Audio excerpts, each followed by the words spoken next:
Now I'm going to talk about breastfeeding post C-section and VBAC. So apparently it just came to my attention a couple days ago that apparently if you have a C-section it might be hard to breastfeed. I don't know where people heard this from, or I don't know where it came from, or I don't know why people think this, because I had no idea. My doctor had never told me, my nurses never told me in the maternity ward. Nobody had ever mentioned to me that it might be harder to breastfeed post-cesarean, and really it wasn't.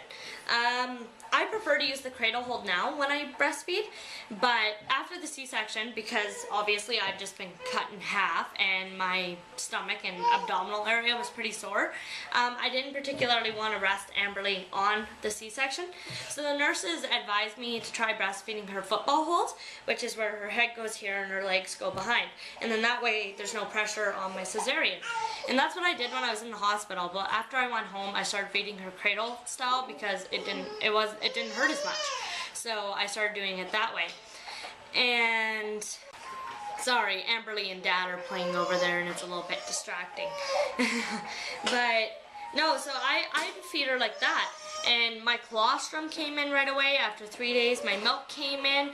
I suffered nipple pain like everybody else who had a vaginal delivery. I had the engorgement. I had all the same problems that everyone else with a vaginal delivery has. So I wouldn't say it's any more difficult or any more easier to breastfeed post-cesarean if that's the way you choose to go, which honestly is the best thing for your baby. So I wouldn't say the issues I had were any different than anybody else who had a vaginal delivery. So for those of you who think it's going to be hard to breastfeed or it's going to present more challenges than if you had a vaginal delivery, I think if you're persistent, you're determined, and you're willing, I don't think there's absolutely any reason why you can't breastfeed.